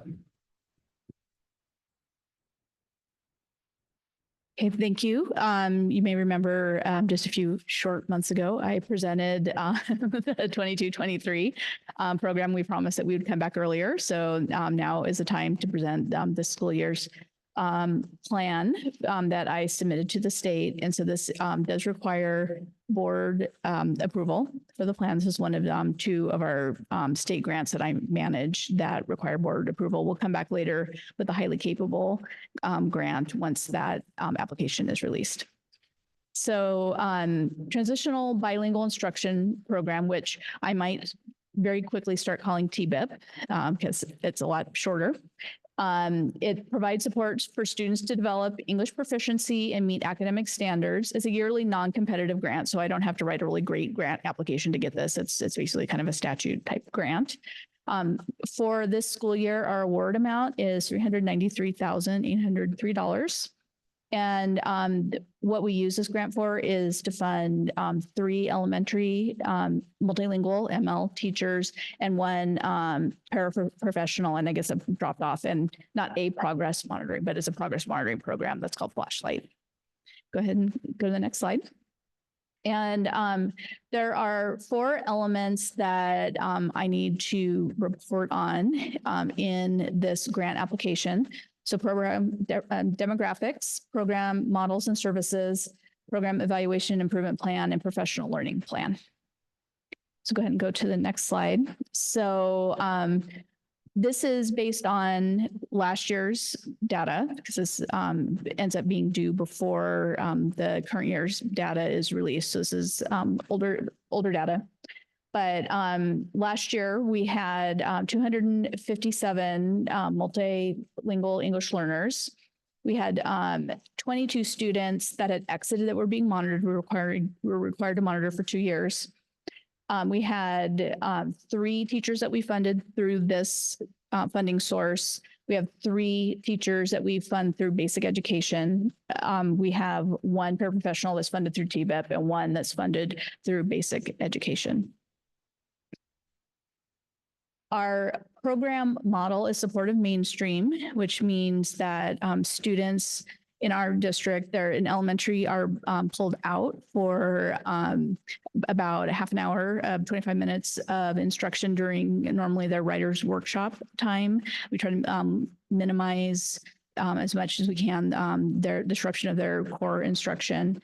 And in middle school and high school, it's a designated class period. For our exited multilingual learners, the ML teachers track grades and assessments monthly. So that's how they're monitoring their progress. So our program evaluation and improvement plan, I have to report on, I believe there's 4, I think there's 2 slides related to this. But I have to have steps to ensure that all MLs receive meaningful access to content and English language development services to achieve full English proficiency. So this is really fits right into what we're doing with our district improvement plan and school improvement plans. We're looking for development of a menu of tier 1 instructional strategies across the board. So not just within those designated English language courses, but in all courses, what are our tier 1 non-negotiables in instruction that will serve our ML students, which also ends up really serving all of our students' needs. So we're like designing with the students that we have in our classrooms in mind. And then we're continuing to seek integrated language and content instruction approach that really one thing that we're interested in investigating is especially at primarily at the secondary level is the development of a sheltered English class so that they get their English language development and English credit at the same time for students who are advanced enough to do that. So that way they're not missing out on potential elective opportunities. And it could potentially be a way to address our long-term English language learners that we have at the secondary level. So we are continuing to look for steps to monitor our academic progress for exited students and provide them the targeted assistance. Again, we monitor our students who are exited, but we need to develop a better menu of interventions that we have for those students at the secondary level. And we're going to be utilizing our new, you see all this referred to, I think, in Michelle's presentation, but there's a tracking system called Elevation. It's a very clever ELL Elevation that helps us monitor progress in real time. So it's a dashboard that our ML teachers and our non-ML teachers can use to monitor student progress. Steps that we're taking to support our long-term English learners, so students that have been in program for more than 6 years, primarily is what we're talking about here, that haven't exited on the timeline that we would expect them to exit on. One way to potentially address this would be to continuing to move forward with the potential dual language program. So that's an initiative that the district is continuing to undertake this year. Go ahead and go to the next slide. Yeah, I thought there was another slide. Okay. Oh, go ahead. Sorry. Yep. There are other things that we need to do is steps to prevent over-identification and ensure appropriate services are provided in both English language development and special education. We need to continue our special education qualification training. That can be tough, I think, sometimes to tease out whether it was something as a difficulty in language acquisition, like they're not an inability to speak academic English at issue, or is it a potential learning disability that's at issue? So making sure that we're not over-identifying. And we need stronger collaboration between ML and special education services. A problem that we have in a lot of areas is that, we have a small group of ML teachers that are tapped to do a lot of things. Those collaboration opportunities can be really difficult to find for those two groups. So looking for ways to increase that. And I thought that you might want to see this, that our current dual qualified students are 58, which is 21% of our total. The state is at 17.8%. So we're above the state average. They're not really, really far above, but above the state average for that. And then we need to be able to evaluate how our ML program is effective in improving outcomes for students. So we have a program called Flashlight for progress monitoring towards whether they're going to, make adequate progress on the WIDA for students. And I have to stop because we were talking about acronyms. I think it's really funny. I had to look up does anyone know what WIDA stands for? Okay, I do, because I looked it up because I thought it was going to be something really educational. It's Wisconsin, Delaware, and Arkansas. So it's the states. So it doesn't mean anything. But anyway, that's what, so Flashlight is meant to monitor progress because that again is a once a year test that we give students. And we'd like to see benchmarks on how they're doing so that we know if they're making adequate progress. Then the implementation of that elevation platform, which will kind of aggregate together the Flashlight monitoring, the map, the data, smarter balance data, so there can be an overall picture of how MLs are doing in all of their aspects academically. And the elevation platform also includes resources for general education teachers on can-dos for students. So it takes their present language levels and gives those gen ed teachers a way to know, like, okay, what is it that I can expect for the student in the different domains of language? So I think it's a way to both improve what's happening in our designated English language development classes and in our general education classes. So our professional learning plan is continue professional development on the WIDA ELD English language development standards, and so that all teachers can define the success. Oh, sorry about that. I really thought success was important, so I repeated it twice, so that they can define success criteria for different language levels in their classroom. Professional development on dual language programming. So that's a separate committee that we're going to be implementing this year to look at a timeline for potentially implementing a dual language program and to look at the details about what that will actually look like if we're able to implement something like that. And the goals for that, I mean, dual language is obviously the gold standard for delivering those ML services, because it's not just about that English language proficiency, it's about that cultural competency piece too. That's equally important, one of the three pillars. And then we need continued professional development on providing access to content for multilingual learners.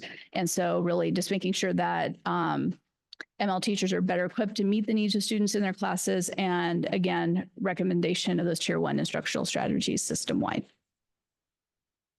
And that I was really fast there. So that it's basically those are literally the questions that were asked on the application. And I'm happy to answer any questions about our ML program. And I'm also happy to return if you want to hear more about the programming for our multilingual learners in general. I had a quick question when you were talking about the point about preventing over-identification. Yeah. How does that 21% compare to the total population that is identified as special education? The special education is approximately, I believe, like 14.5% in the state. It's somewhere right below 15% for the state. So the statewide ML students are over-identified for special education services. Was that the question you were asking? I was wondering Okay. specifically for Ellensburg, do you know about what percentage of students are? I think we're about at the state average. I think we're around in the mid-14s. Yes. We're just around, no, we're below the state average. We're about 13.8%. Okay, thank you, Troy. And just to clarify too, we are not, at least last time I checked, we are not disproportionate for how many ML students.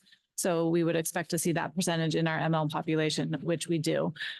We have been disproportionate in the past, but what that disproportionality says is that we have long-term MLs Yes. that are not exiting out of ML services that are also identified for SPED. So there's something about that particular student that we're not even reaching that what the state is showing for that average.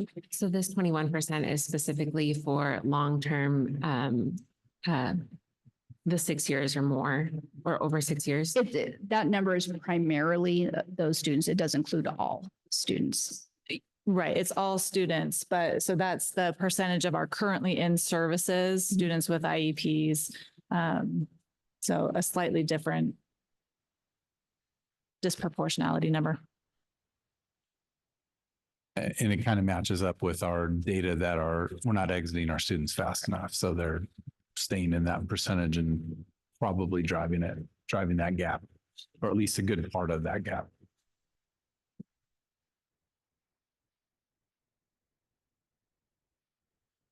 Board, any other questions for Rhonda? All right, thank you very much. Thanks, Rhonda. Have a great day. Excellent. Yes, so this is an action item. So board, this would be. Are we? So it's titled Transitional Bilingual Instructional Program Grant. So we're voting to approve the grant. Correct? The application for the grant. The application for the grant? The plan goes into the. Yeah. Okay, the plan. Okay. Sorry. So board, we would be, someone needs to make a motion for approving the Transitional Bilingual Instructional Program plan. I move that we approve the Transitional Bilingual Instruction Program plan as presented. I second. Kathy has moved that we approve the Transitional Bilingual Instructional Program plan as presented. Madeline has seconded. Board, any discussion? Okay, call a vote. All those in favor? Aye. Aye. Any opposed? All right. Transitional Bilingual Instructional Program plan has passed. All right, thank you, Rhonda.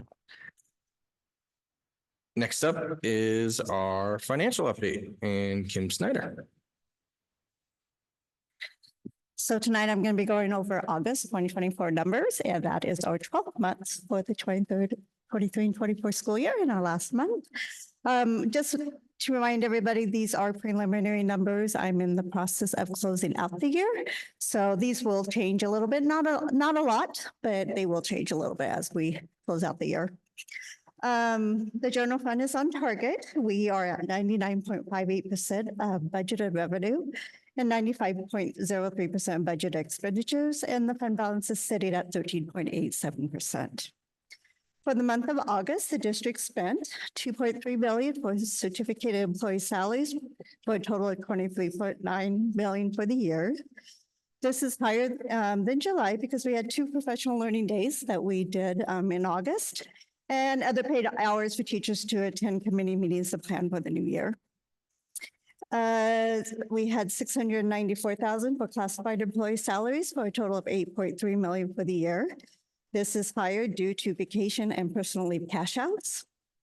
And we had $1 million for benefits for a total of $11.8 million for the year.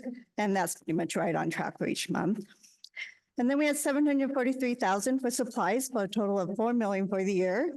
This is higher than in July, basically because we're trying to buy supplies and stuff for the next school year. And then we had $842,000 on professional services for a total of $6.6 million for the year. And this is higher in this month because we got the third quarter CW running start bill that we paid out. We $22.9 thousand on travel for a total of $82,000 for the year. We had several employees attend the Solution Tree training in August. So we had a lot of traveling going on in different conferences throughout. And then we had $270,000 for capital items, which is more than we budgeted, but we weren't sure if we were going to be buying a lift for the transportation department, and we did for the mechanics. So we went ahead and purchased that this year. And then there was no discrepancies between Kitsap County treasurers and our trial balance. The capital project fund is showing 66.85% of revenues have been received and 18.48% of expenditures have been reported. And other financing uses of 85.77%. And this is the money that we transfer from the capital project for our tax levy into the general fund to pay for expenditures in the general fund. And the fund balance comes in at 2.02 million. And there was no discrepancies between Kittitas County treasurers and the trial balance. The debt service fund has received 97.95% of the revenue and 95.8% of expenditures have been reported. The fund balance comes in at 3.2 million. And there was no discrepancies between Kittitas County treasurers and the trial balance. The ASB fund has received 68.51% of revenues and 57.18% of expenditures have been reported. The fund balance comes in at 536,000. And still just a reminder, they like to budget very high so that they have capacity for any fundraisers that they would like to do. And there was no discrepancy in Kittitas County treasurer and trial balance, and I might have just said that. But private purpose funds, this is a fiduciary fund, so there is no budget status report, but the fund balance sits at approximately $33,752. And there was no discrepancies between Kittitas County treasurers and the trial balance. And transportation vehicle fund, the revenue for this fund came in at 77.47% and 45.89% of expenditures. The fund balance is at 921,000, and there was no discrepancy between Kittitas County treasurers and the trial balance. And again, I would just like to remind everyone that this report is presented with the information I currently have and is subject to change as we continue through the year or continue to close out the year. I would also like to remind everyone that revenue sources are used in the current funds for authorized expenditures and can't usually be transferred to be used in different funds unless authorized within the adopted budget and within the accounting laws. And do you have any questions?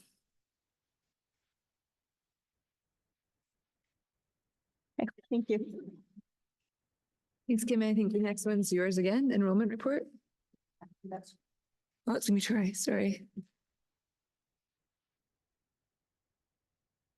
So there's not a lot to talk about or compare because it's the first month of the year. But for September, we, as you can see, came in at 33,162.86 FTE, which is a little bit just shy of 6 more than we budgeted. The budget number for this year's 3157. Last year, the budgeted number was 3147.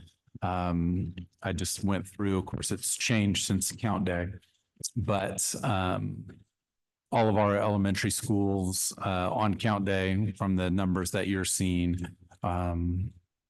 were within 1 or 2 students that they had last year.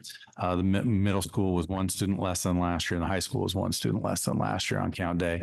So we kind of stayed right in there. Remember last year's September count was 3,099 because we had problems, which led to some changes in personnel at the choice program as far as getting that school set up and counted. So we didn't have an accurate really account until October, which is the one that counts. So we're right on our target, and I kind of looked at the updated because the elementaries keep an updated list that they kind of work on daily, and we're still basically in that ballpark. TK is coming in and was not counted in September because they're just doing conferences now and rolling, and should be more part of the October count, but we kind of keep that separate anyway since they're on a little bit different schedule. So our enrollments to start the year is pretty much what we projected. So we hope it stays that way throughout the year. Any questions? All right. Oh, thank you, Troy. All right. And thank you, Kim. Sorry, I had to step up. Up next is Policy Board. And first up, we have a second reading of Policy 5011, Sex Discrimination and Sex-Based Harassment of District Staff Prohibited. Yes, so this is one we talked about originally in August, and we tabled it with talking about some different language.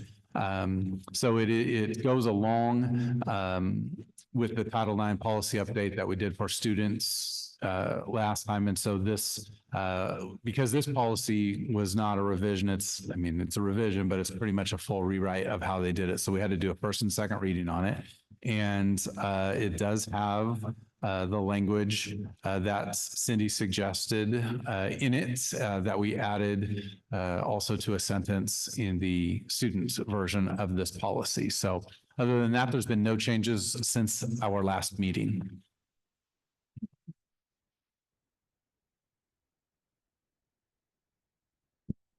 I move that we adopt policy 5011 as presented. I second. Tasha has moved that we adopt policy 5011 as presented, and Madeline is seconded. Board, any discussion? Okay, call a vote. All those in favor? Aye. Any opposed? All right, policy 5011 has passed. All right, next up is a lot of policies, Troy. Yeah. So remember, we learned over the summer that policies that have really no substantive revisions or just a change to an RCW number or a reference, we could actually do these in consent, but that we can vote on them as one. So we did have a typo in the original list. So Leslie has that now signified and updated as revised. So that's policy 3432. We also have one that we will be doing in October. That's revision 3246 as well, but there'll be more revisions. So it's policy 2410, 3241, 3432, and policy 4130. All of the revisions are legal reference revisions and housekeeping. So they do all fall under the category that you can adopt all of those revisions together because there is no actual big language revisions in the policy. It's just the legal references, cross-referencing, and a few of them will have some, the bigger changes are in procedure and things like that. But the policies themselves have no material changes. Are there any questions on any of them? The one you may have, I think I tried to explain it as we sent it out, is that the graduation one, because that's kind of the big ticket item. And that's just re-referencing some dual credit changes from the law that we're already doing and everybody's already doing. So the legislature updated the RCW around dual credit. This just reflects that updated RCW. But does not change anything we do with graduation requirements.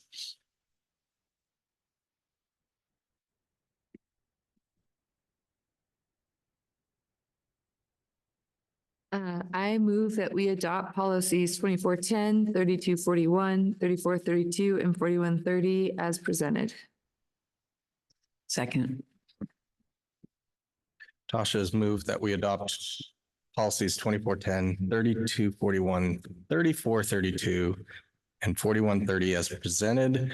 Kathy has seconded. Board, any discussion? No. All right, call a vote. All those in favor? Aye. Any opposed? Okay, policies 2410, 3241, 3432, and 4130 approved as presented.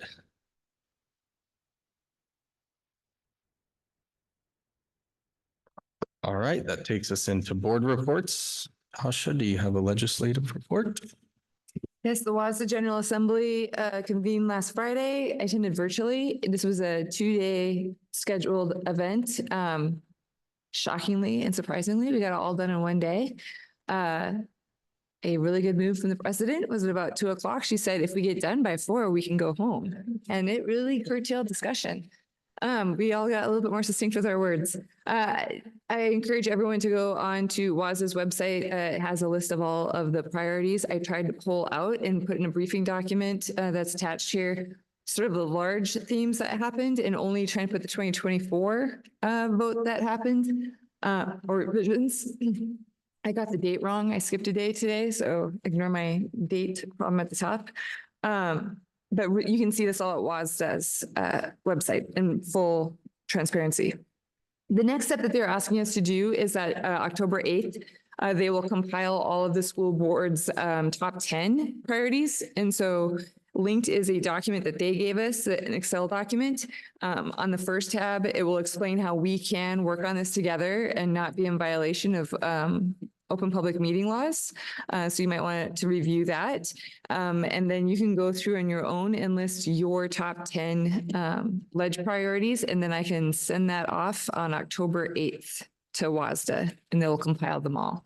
So that's an action step ask for that one. But the priorities, there weren't any surprises this year. And the parliamentarian, I think, was sadly bored. Last year, we all learned new motions, which I'm just waiting to use, Mike. But we didn't this year, so. Tasha, what you said the document from WASDA, the Excel thing was an action item? Or It's just an ask of you guys. Oh. It's an action. We don't need to vote on it. Okay. We can legally work on that together, and explains the legality of that in that first tab of how we can do that. And then if you choose to do that before October 7th, then on October 8th, I can send that off as the ledge rep to WASDA. And then we'll get counted and into the WASDA's top 10 legislative priorities. Does that make sense? Yes, I think. I know. All right, thank you. Board, any questions for Tasha? No. All right, I don't have a board chair report, but I will ask Kathy if you have anything to report, or anyone had anything to report on the visits, if they did any farmers market visits. I Or haven't had a visit since the last meeting, Okay. so I'm going Saturday. all right. All right, that takes us into public comment. Leslie, if you can get us. All right. We'll give it a second to, let's see, where's my?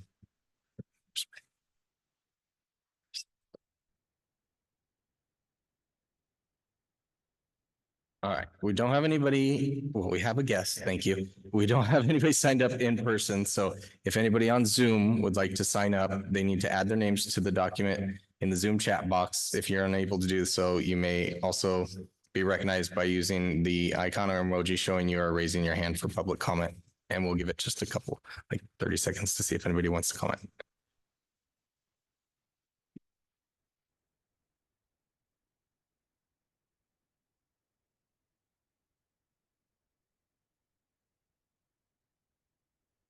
All right, thank you. We'll go ahead and close public comment. Takes us on to new business. Board, do we have any new business? I would like to bring up a suggestion. Board, a lot of the comments at the General Assembly was the continued effort for student voice.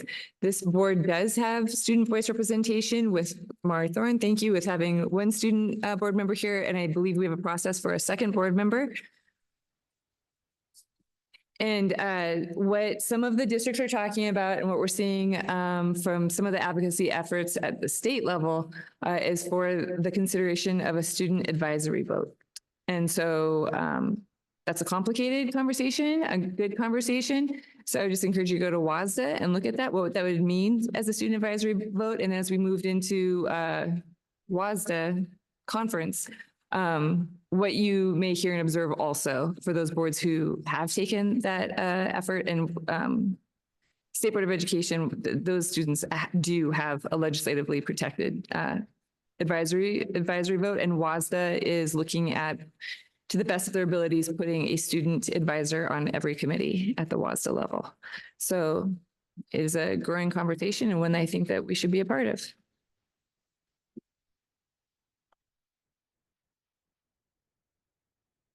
And at this time, I mean, Amari does have the option to weigh in our discussions as when we're discussing policies and things like that. I mean, so we do have input from a student voice if he would choose to do so. But you're talking about an actual vote or being able to vote on like a policy or something like that. There's lots of continuums on how boards have implemented this, and WASDA has some guidance on it. But what some boards were sharing is that for instance, before the vote that we just took on policy B, there is a spot in the agenda and in the meeting norm where the students would actually give their advisory vote first. It's non-binding, it's non-action oriented, it's just an advisory vote. But they do make a dedicated space for that, for all votes. It's a continuum. So I would say, visit it, to take a look at, the information that's out there, and we would have to have a strong conversation about it. All right, thank you. Thanks for bringing that up, Kasha. Board, any other new business? Okay, takes us into meeting closing. We have an executive session tonight. Okay. Board calendar, I believe we have our workday scheduled for October 25th, 9 to 4-ish, something like that. Guys need to, So let us know sort of when you want to end. noon? No, I'm just kidding. Well, we kind of have an official thing, but Yeah. back in April, he wanted to have some come in and help or through the evaluation stuff. Yeah. Shane can be there until later in the afternoon. So he's probably not gonna be able to be there. It's like 2:30. So it just depends how long that discussion with that. Data in the board up to them, so that should be playing from that conversation going. But if people needed to leave earlier, then we try to be probably try to find another avenue for it. So, What if people change that for the program? you got it. Yeah, they are to finish in top. It's like. So we will, we're gonna have them come, we won't have. Get it a little closer. So just making sure like that if we had it in the earlier than we normally would like that. We'll just figure out. On the other side of the bridge. Yeah, where you have to wait 3 hours to cross it. All right, thank you. Okay, so we'll all double check our calendars and respond, and then we got that. So, okay, perfect. Anything else for board calendar? All right, clarification, next steps. Nothing? Okay, signing of official documents. Yes, I saw those. All right, board, if there's no further action, then I will say we are adjourned. Thank you very much for coming tonight.